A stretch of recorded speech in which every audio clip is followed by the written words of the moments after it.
here, guys, and show you what I'm dealing with. So as you can see, I'm gonna stand in the middle of this plot, which is approximately just on the other side of this tree. I'm gonna stand on this and I'm just gonna circle. So thick, dense walls, there's a lot of these northern red cedars, really compacted in there. I've done some chainsawing through there. You can see a dead northern red cedar there, kind of, as well as over there. So I did a couple paths out through that way, mainly just to kind of break it up, the monotony, because this is really thick northern red cedar all through here. It's almost impenetrable for like a person, but I've had bucks. I've shot a buck over here last year, and they actually came and laid down in this, so they feel really comfortable in there, and they can get in there. And so they'll go in there and they'll kind of hide all day, which is great because they've got, if I put this food plot here, this will be a nice food source for them. That'll be super close to their bedding area. And just on the other side, if these trees weren't here, you could see that there is a pond, a very small pond on the other side. And it's all almost concealed, which is awesome. So they have bedding, they have a water source, and they have food right here. So they have everything they need for a nice big buck to sit in here and just be safe and feel safe. So so here is the most exposed area, or one of the two exposed areas. And on the other side of this is a road. I know on the other side there is a bunch of northern red cedars as well. The other property owner has pretty much completely let his property go, which is good because they bed in there, but it's not on my property. So while it does keep them safe, it's you know, it's not like I can hunt it or anything like that. So they come across this road and they come on to my property, and I'm hoping that by having this cover here and this food here, that they'll just stay here eventually.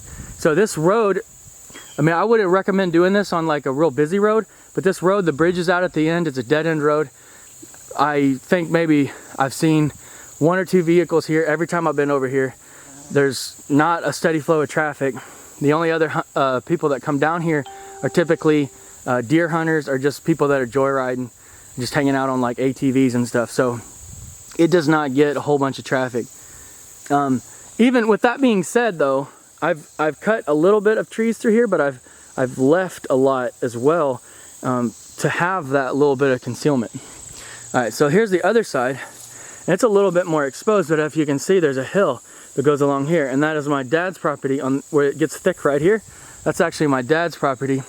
So it gives them a lot of concealment too. But with that tall grass being there, I know that they're gonna feel protected. And of course I've got a bunch of brush through here on this side. And so it's pretty well, I'm just gonna do a full circle here.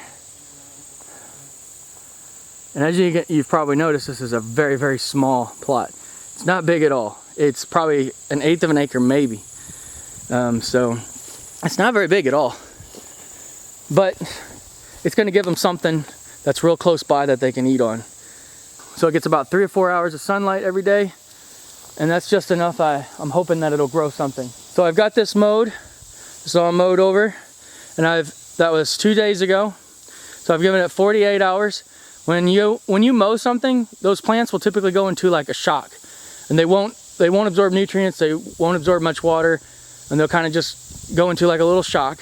But then after that couple days, then they'll start absorbing those nutrients again. They'll get their bearings back about them, and they'll start growing again. Well, I'm going to come in 2 days later, and I'm going to spray them with glyphosate. So when they're ready to bounce back and soak up all those nutrients, what they're actually going to be soaking up is glyphosate, which is going to kill them. Because this is a lot of this is just your grasses, a lot of stuff that's just not a good food source for deer. I'm gonna come in here and I'm gonna replace it with my own mix.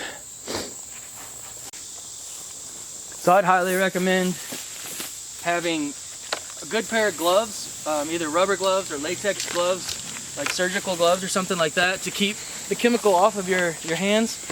And then long sleeve shirts. Make sure your legs are covered, don't be wearing shorts. I got some pretty good boots, pretty heavy duty boots with they go up to my ankles, so there's an overlap there. So I have very little skin that's exposed. If this chemical gets on your skin, you know, make sure you just stop what you're doing. You get it washed off with soap and water real good. You can go a step further. This is like the minimum I would do. I got eye protection on. I'd recommend a mask. This is kind of the minimum that I would do. You know, do whatever you feel safe with. If you want to go higher, if you want to put on a full biohazard suit and mask and everything, you go for it. Like whatever makes you feel comfortable to do this stuff, because it is not good. You don't want to get it in your face. You don't want kids around it. You don't want to get it on your skin and leave it on your skin. You know, you want to be careful with this stuff because it is a poison. You know, it is killing grass, so there's stuff in it that's not good for humans. And just be careful with the stuff and don't let kids around it.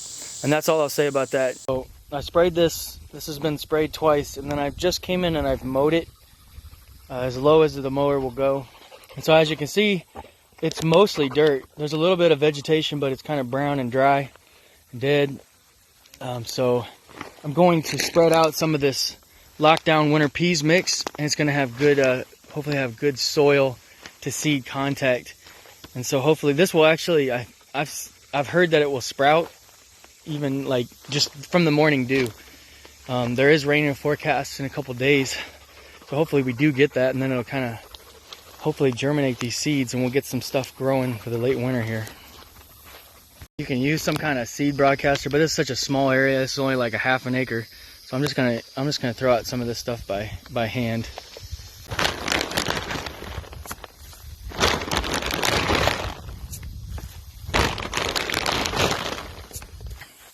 And I just come out here, kind of check on things.